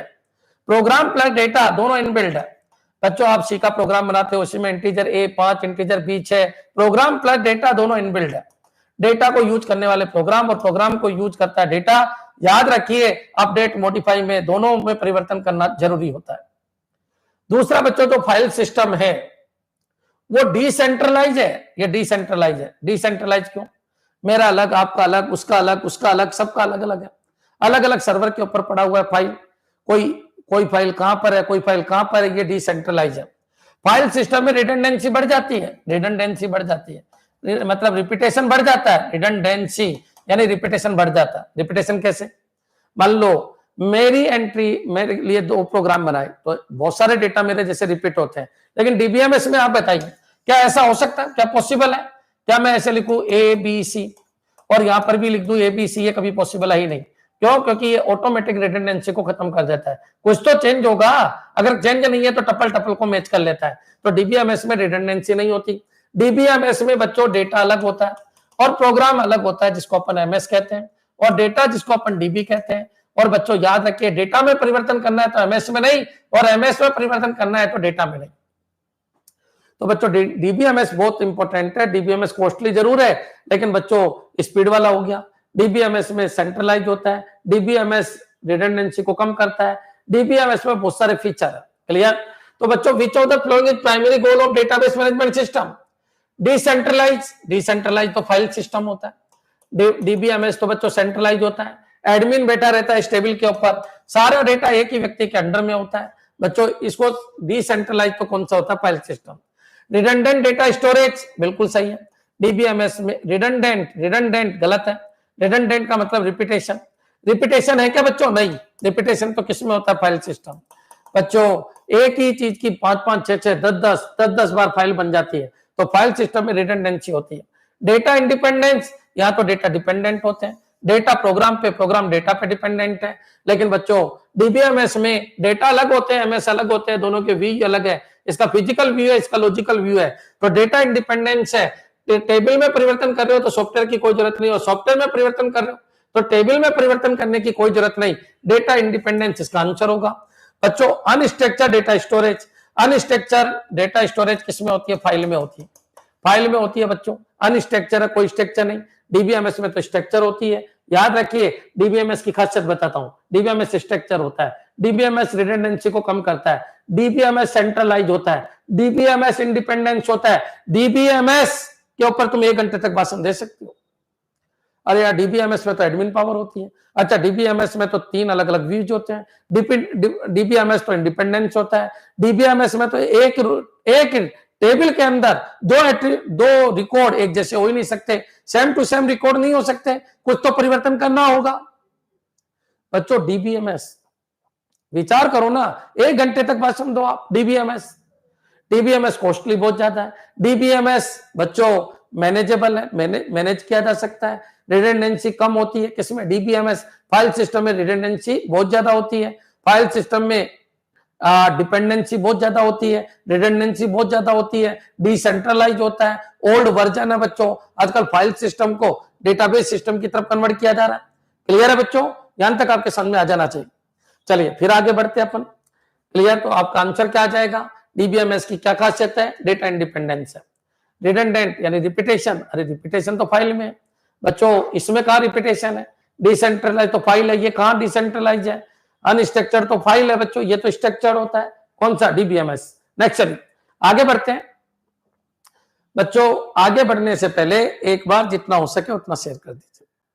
जो भी आपके टेलीग्राम ग्रुप है, अगर 100 बच्चे पहुंच गए ना सैटरडे तक, तो फिर मैं मंडे से लूंगा, नहीं तो फिर मैं अपने एप्लीकेशन पे पढ़ाऊंगा, क्योंकि मेरी आदत है कुछ बच्चे होने भी चाहिए। अब 40 बच्चे लाइव आ रहे हैं, आप इसको 100 तक पहुंचा दीजिए और आपको केवल शेयर करना है। ज्यादा ज्यादा सब्सक्राइब कराइए चैनल को, जितने लोग करेंगे बढ़िया रहेगा। हाँ, यह है थोड़ा लेवल का जरूर पढ़ाता हूं मैं, लेकिन बच्चों आते भी यही है। तुम्हारा कंप्यूटर टीचर में नहीं होने का कारण क्या है? तुम रैम रोम पढ़ के गए, तुम बच्चों शॉर्टकट कीज पढ़ के गए, वो कुछ भी नहीं आया था। जमाना बदल चुका है, स्मार्ट बनिए। क्लियर? चलिए स्टार्ट करते हैं बच्चों। Arrange the flowing terms in ascending order based on size of complexity. बच्चों ये क्वेश्चन नेट में आ चुका है, आपको इसको कॉम्प्लेक्सिटी के हिसाब से जमाना है। ठीक है, आप सबको पता है। पहले इनको देखो, character, word, instruction, program, software, package. तो इसको देखने से आपको फीलिंग्स आई होगी कि यार ये तो सॉफ्टवेयर के बारे में, पैकेज, प्रोग्राम के बारे में बता रहा है। देखो बच्चों, जब मैं प्रोग्राम लिखता हूं तो चलिए मैं ऐसे लिखता हूं, एस इंक्लूड stdio.h। क्लियर? ऐसे लिख देता हूं। फिर यहां पर लिख देता हूं void main। बच्चों एक समझना, केवल एक प्रोग्राम लिख रहा हूं छोटा सा, और बच्चों ये क्या है? Integer a। ठीक है, अब और भी बहुत कुछ लिख सकता हूं, छोड़ो बच्चों। ये एक करेक्टर कहलाता है। करेक्टर ये करेक्टर है, ये पूरा एक वर्ड कहलाता है, ये पूरा का पूरा एक इंस्ट्रक्शन कहलाता है बच्चों। क्लियर? ये करेक्टर, ये वर्ड, ये पूरा का पूरा इंस्ट्रक्शन। सबसे छोटा होता है करेक्टर से मिलकर वर्ड से मिलकर इंस्ट्रक्शन। ग्रुप ऑफ इंस्ट्रक्शन को मॉड्यूल कहते हैं। अब एक ही मॉड्यूल है तो उसको अपन प्रोग्राम कह सकते हैं। अब बच्चों किसी एक सॉफ्टवेयर में कोई एक प्रोग्राम नहीं होता, मल्टीपल प्रोग्राम होते हैं बच्चों। ये प्रोग्राम सबको मिलाकर और गुड वेल डॉक्यूमेंटेशन के साथ डॉक्यूमेंटेशन, मतलब वो सॉफ्टवेयर कैसे काम करेगा, अगर ये सब कुछ लिख दिया जाए तो क्या बन जाता है? सॉफ्टवेयर। जैसे एमएस वर्ड एक सॉफ्टवेयर है, एमएस एक्सेल एक सॉफ्टवेयर है, और बच्चों बहुत सारे सॉफ्टवेयर का कलेक्शन क्या बन जाता है? पैकेज। जैसे एमएस ऑफिस एक पैकेज है बच्चों। क्लियर? ये करेक्टर है, करेक्टर से मिलकर वर्ड से मिलकर इंस्ट्रक्शन से मिलकर मॉड्यूल। अगर एक ही मॉड्यूल है तो इसी को अपन प्रोग्राम कह देते हैं। प्रोग्राम का वेल डॉक्यूमेंटेशन क्या कहलाता है? सॉफ्टवेयर। और ऐसे मल्टीपल सॉफ्टवेयर मिलकर क्या बनता है? पैकेज। याद रखना, यहां से क्वेश्चन आता है, set of program is called software. पूरा सही नहीं है ये क्वेश्चन, पूरा सही नहीं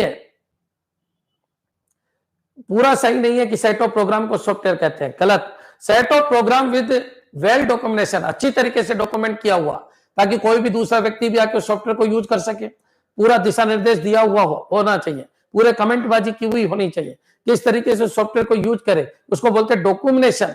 कंप्लीट होना चाहिए बच्चों। निर्देशों का समूह प्रोग्राम का समूह सॉफ्टवेयर का समूह पैकेज। Very good. तो ये ऑर्डर आपको याद रखना है बच्चों, ये क्वेश्चन आ सकता है, मेरे को लगता है कि क्वेश्चन आ सकता है। क्लियर? तो बच्चों सबसे छोटा होता है करेक्टर, इसको करेक्टर कहते हैं। करेक्टर के ग्रुप को कहते हैं वर्ड बच्चों। वर्ड के ग्रुप को कहते हैं अपन क्या? इंस्ट्रक्शन के ग्रुप को program with well documentation is called software. और बच्चों एमएस वर्ड, एमएस एक्सेल, ये सब सॉफ्टवेयर है। और बच्चों जब एक पैकेज बनाया जाता है, जैसे ऑफिस के लिए पैकेज बनाया, तो उसके अंदर बहुत सारे सॉफ्टवेयर आते हैं, तो बच्चों उनको क्या कहते हैं? अपन पैकेज। क्लियर? नेक्स्ट चलिए अगला क्वेश्चन है, arrange the flowing terms in ascending order based of size और कॉम्प्लेक्सिटी। पहले डेटा को ढूंढिए एक बार, डेटा को ढूंढोगे तो पता चलेगा क्या कहना चाह रहा है। तो फील्ड है, रिकॉर्ड है, फाइल है, डेटाबेस है, कोई दिक्कत नहीं। ये डेटाबेस से क्वेश्चन आया। अच्छा ये क्वेश्चन कहां से आया? ये सॉफ्टवेयर से क्वेश्चन आया। अच्छा ये क्वेश्चन कहां से आया? तो बच्चों डीबीएमएस की डेफिनेशन से क्वेश्चन आया है। ये क्वेश्चन कहां से आया? तो सुपर की और कैंडिडेट की में से आया है। ये क्वेश्चन कहां से आया? तो कीज में से आया है। तो आपको पता होना चाहिए कौन सा क्वेश्चन कहां पर आया। सबसे पहले तो आपको मास्टरी होनी चाहिए क्वेश्चन कहां से आ रहे हैं। नेक्स्ट चलिए, arrange the flowing terms in ascending order based on size of complexity. बच्चों आप देखिए, ये डेटाबेस से आया, डेटाबेस बना देता हूं मैं, समझना बच्चों। ये क्वेश्चन कंप्यूटर टीचर में भी आया था, आप एक बार कमेंट करो, ये कंप्यूटर टीचर में था ना? सोचो, विचार करो, तुमसे क्यों नहीं हो पाए, विचार कीजिए। चलिए आगे बढ़ते हैं बच्चों। सबसे छोटा होता है एट्रीब्यूट, जैसे रोल नंबर, ये नेम, ये क्या होता है एड्रेस, और ये क्या होती है बच्चों फीस। तो बच्चों याद रखिए, ये रोल नंबर है 1 2 3 4, या नेम है ABC, जो भी है। क्लियर? इनको क्या कहते हैं बच्चों? इनको कहते हैं अपन एट्रीब्यूट। इनके नाम देखिए, एट्रीब्यूट, इनको कहते हैं एट्रीब्यूट, इनको कहते हैं एट्रीब्यूट, इनको एट्रीब्यूट कहते हैं। और क्या कहते हैं? तो इनको फील्ड कहते हैं। क्या कहते हैं? फील्ड। और क्या कहते हैं? इनको कॉलम कहते हैं।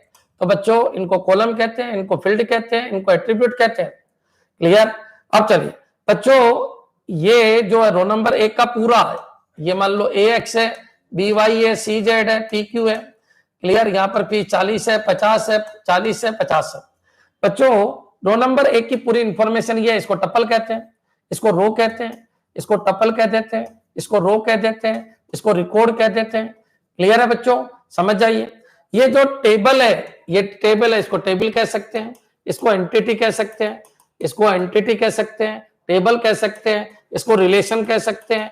याद रखिए बच्चों, सबके अपने अपने नाम है बच्चों। क्लियर? अच्छा, ये पूरी की पूरी एक फाइल है बच्चों, पूरी की पूरी क्या है? फाइल। अब बच्चों ऐसी बहुत सारी फाइल है, एक फाइल बच्चों, ये दूसरी फाइल बच्चों, ये तीसरी फाइल। तो ऐसी फाइलें मिलकर क्या बनाती है? डेटाबेस, जो आपस में एक दूसरे से लिंक होती है। तो बच्चों सोचो, सबसे छोटा फील्ड होता है, ये एक फील्ड है, तो सबसे छोटा फील्ड होता है। फील्ड से मिलकर क्या बनता है? फील्ड से मिलकर बनता है रिकॉर्ड, रिकॉर्ड से मिलकर ये पूरी फाइल बन गई। फाइल का मतलब टेबल, टेबल बोलो फाइल बोलो एक ही बात है। तो बच्चों क्या बन गई? फाइल। अब बच्चों आपने पढ़ा है कि 2 टेबल जुड़ी रहती है, 3 टेबल जुड़ी रहती है, तो वो सब जुड़ने के बाद क्या बन जाता है? डेटाबेस। तो बच्चों फील्ड है, फिर रिकॉर्ड है, फिर फाइल है, फिर डेटाबेस है। एक टेबल एक फाइल है। क्लियर? तो रो, टपल सबसे छोटा, सबसे छोटा होता है एट्रीब्यूट, फिर होती है रो, एट्रीब्यूट, फिर होती है रो, रो के बाद पूरी फाइल, फाइल के बाद डेटाबेस। क्लियर? तो इस तरीके से आपको ध्यान रखना है, यहां से आपका क्वेश्चन आएगा। 100% ये क्वेश्चन आपके कंप्यूटर टीचर में भी आया था और फिर आने वाला है। याद रखिए बच्चों, मैं हमेशा बहुत सारी चीजें एक साथ कंबाइन करके पढ़ाने की कोशिश करता हूं। एक एक चीज को मत पढ़ो, इनको समझो कि भाई ये एट्रीब्यूट होता है बच्चों, ये पूरा का पूरा आपका टपल होता है बच्चों, ये पूरी की पूरी आपकी फाइल होती है, और 2 फाइलें या 2 टेबल आपस में रिलेटेड होती है, तो एक डेटाबेस बनाती है। एक डेटाबेस में कई सारी फाइल हो सकती है। क्लियर? चलिए आगे बढ़ते हैं। इस क्वेश्चन को देखिए, arrange the flowing term in ascending order based on their level of abstraction in a computer system. बच्चों अपन को इसको समझाना है, एब्स्ट्रैक्शन, एब्स्ट्रैक्शन लेवल के ऊपर इसको आपको समझाना है।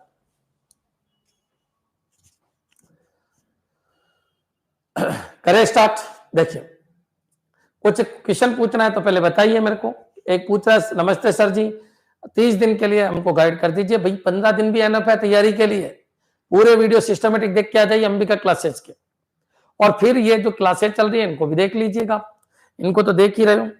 मेहनत करो, बिना मेहनत कुछ नहीं हो सकता बच्चों। क्लियर? एग्जाम 21 जनवरी को 100% है, मेरी गारंटी है 21 जनवरी को ही होगा। ठीक है? और कुछ पूछना हो तो बताइए। 2 क्वेश्चन आए, दोनों के आंसर दे दिए मैंने। बच्चों पढ़ना तो पड़ेगा। तुम चाहते हो इजी पढ़ के नौकरी लग जाए, कभी पॉसिबल है ही नहीं, क्योंकि सब पढ़ रहे हैं, सब पढ़ रहे हैं। वो पढ़ो तो दूसरों को नहीं आता, नौकरी लग जाएगी। रैम की फुल फॉर्म क्या है मैं आपको बताऊं? Random access memory. तुम भी खुश, मैं भी खुश, लेकिन उसका फायदा क्या है? उसका फायदा यह है कि तुम्हारी नौकरी नहीं लगेगी, बस इतना फायदा है। पढ़ो, मन खुश करने के लिए पढ़ो, लेकिन पेपर में तो वो आएंगे, क्योंकि तुमने को लग गया होगा कि यार यही क्वेश्चन तो आए थे पेपर में, हम कहाँ थे। और कंप्यूटर टीचर और आईए का सिलेबस सेम टू सेम है, 99% कोर्स सेम है। दोनों ही आईए, कंप्यूटर टीचर और हाई कोर्ट, तीनों का ही कोर्स सेम है, तीनों का ही कोर्स सेम है, कोई अंतर नहीं है, ध्यान रखिए। क्लियर? चलिए आगे बढ़ते हैं बच्चों। Arrange the flowing term in ascending order based on their level of abstraction in a computer system. सबको पता है बच्चों, जो यूजर लिखता है वो सोर्स कोड होता है, सोर्स कोड होता है, सबको पता है। जो यूजर लिखता है वो सोर्स कोड होता है। तो बच्चों सोर्स कोड हो गया, जैसे मान लीजिए मैं बोल रहा हूं ये सोर्स कोड है। अब बच्चों ये सोर्स कोड है तो ये C++, जावा, VB किसी में भी कन्वर्ट हो सकता है। तो बच्चों जो सोर्स कोड है वो किसी में भी कन्वर्ट हो गया, उसको हाई लेवल लैंग्वेज कहते हैं। हाई लेवल लैंग्वेज मेमोरी में जाती है, ऑब्जेक्ट लैंग्वेज बनती है, फिर मशीन लेवल लैंग्वेज बन जाती है। तो बच्चों याद रखिए, arrange the flowing term in ascending order based on their level of abstraction in a computer system. सबसे पहले सोर्स कोड आना चाहिए या सबसे लास्ट में सोर्स कोड आना चाहिए, यही होता है। तो बच्चों सबसे पहले सोर्स कोड आएगा, फिर हाई लेवल लैंग्वेज आएगी, फिर असेंबली लैंग्वेज आएगी, फिर मशीन लेवल लैंग्वेज आएगी। तो बच्चों लो लेवल एब्स्ट्रैक्शन क्या होता है? मशीन होती है। मशीन से पहले ये किस में रहती है? असेंबली में रहती है। असेंबली से पहले ये किसी न किसी लैंग्वेज के रूप में रहती है जिसको हाई कहते हैं, और उससे ऊपर भी ये सोर्स कोड अपने विचार वो सोर्स कोड है। बच्चों मैं जो बोल रहा हूं ये नेचुरल लैंग्वेज है, मेरे विचार है, अब इसको मैं किसी भी लैंग्वेज में कन्वर्ट कर देता हूँ। सी, सी प्लस प्लस, जावा, वीबी, वो सब हाई लेवल लैंग्वेज है। Source code high level language, और फिर बच्चों वो मेमोरी में जाएगी असेंबली, और फिर वो आगे जाएगी कंप्यूटर के अंदर तो मशीन। क्लियर? तो याद रखिए वो क्या ऑर्डर पूछ रहा है, arrange the following in ascending order. अब असेंडिंग ऑर्डर तो बच्चों ऐसे जाना अपन को, असेंडिंग ऑर्डर ऑफ एब्स्ट्रैक्शन। तो बच्चों असेंडिंग ऑर्डर बताइए, सबसे नीचे क्या होगी? मशीन, फिर होगी असेंबली, फिर होगी हाई, सबसे लास्ट में सोर्स कोड होगा। तो मशीन, असेंबली, हाई लैंग्वेज और सोर्स कोड, आंसर ए हो जाएगा।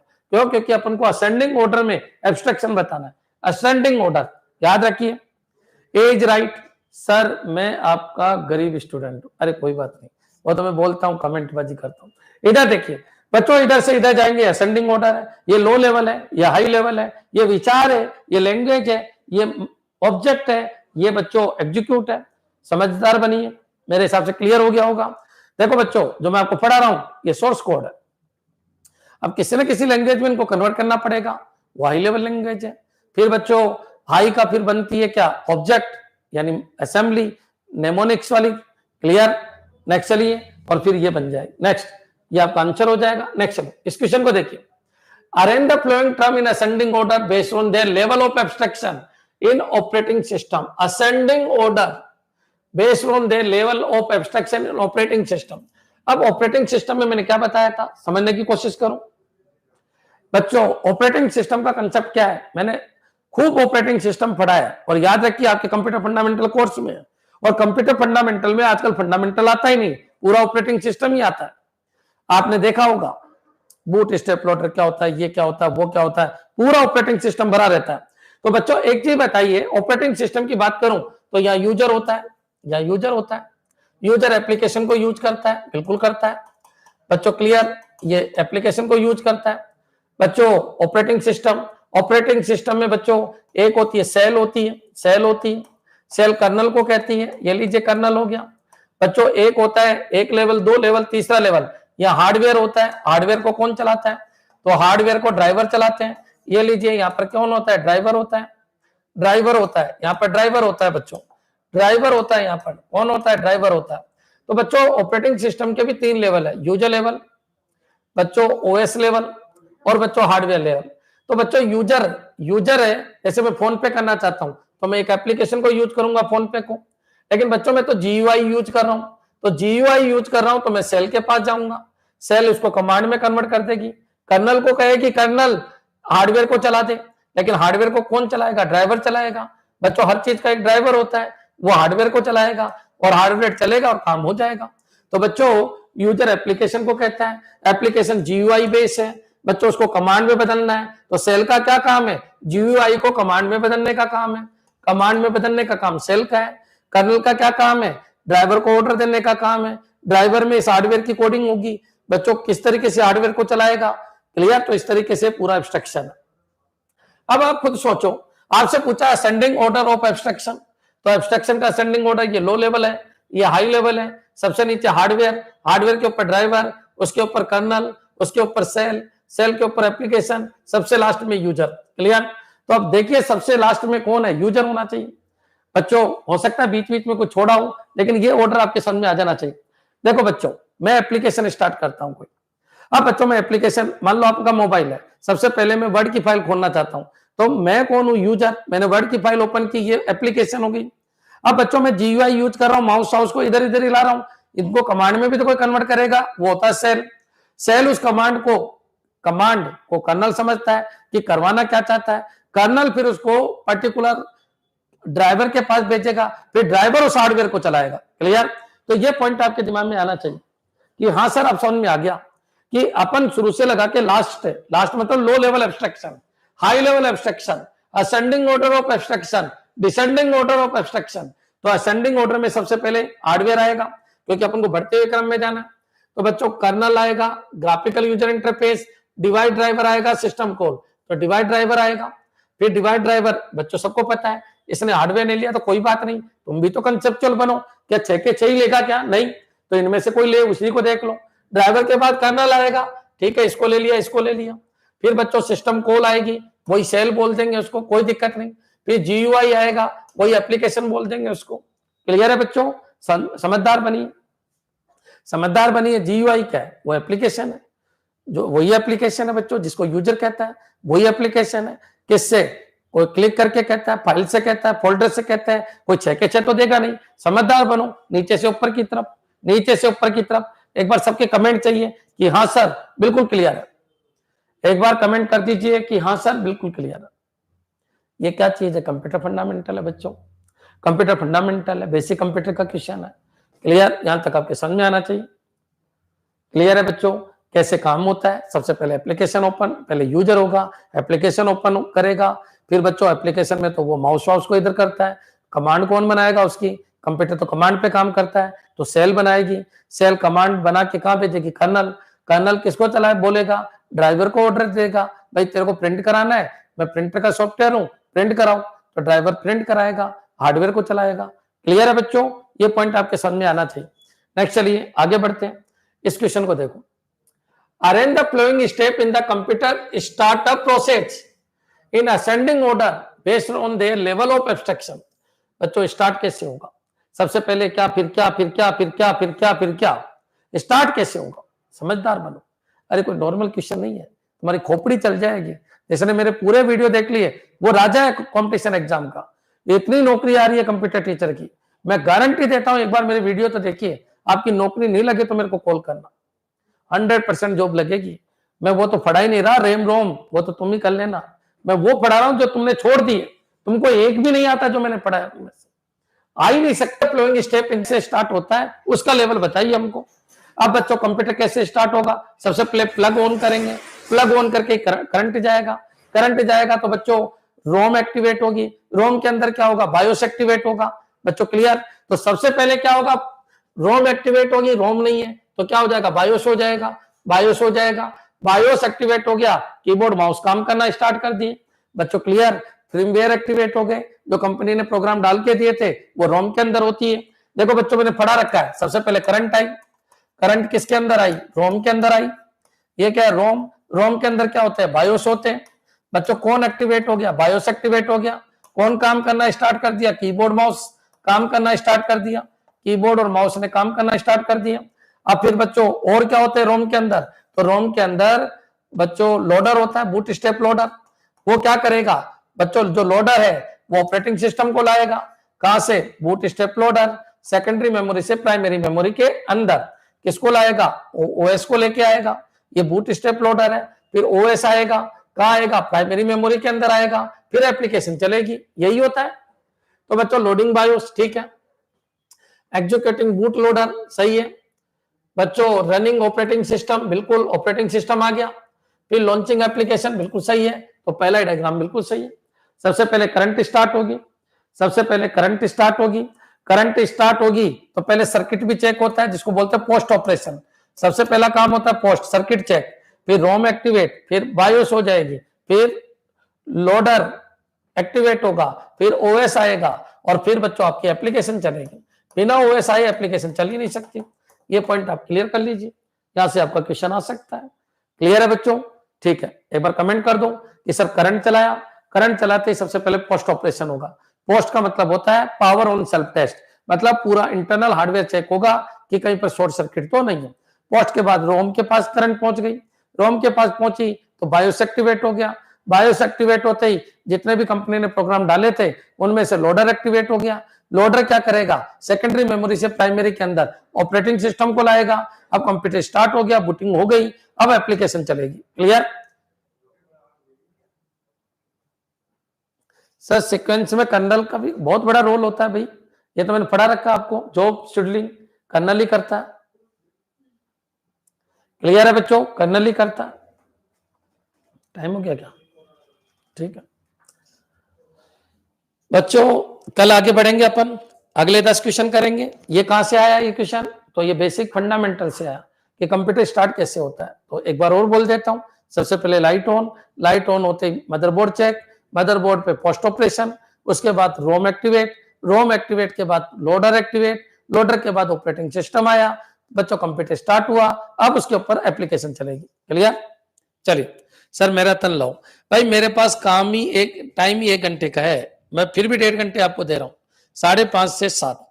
कल बच्चों कौन कौन सी जॉब आई हुई है उसके लिए मैं कल लगभग 3 बजे मैं आपके लिए वीडियो बनाऊंगा, 3 से 3:30 कि कौन कौन सी जॉब आई हुई है और आपको क्या ध्यान रखना है, कैसे तैयारी करनी है। कल 3 बजे 3 से 3:30 जो मेरा खाना खाने का टाइम है, उसके ऊपर मैं आपको पूरा समझाऊंगा कि हाई कोर्ट में जो वैकेंसी आई है उसमें क्या फायदा है क्या नहीं है। ठीक है, धन्यवाद।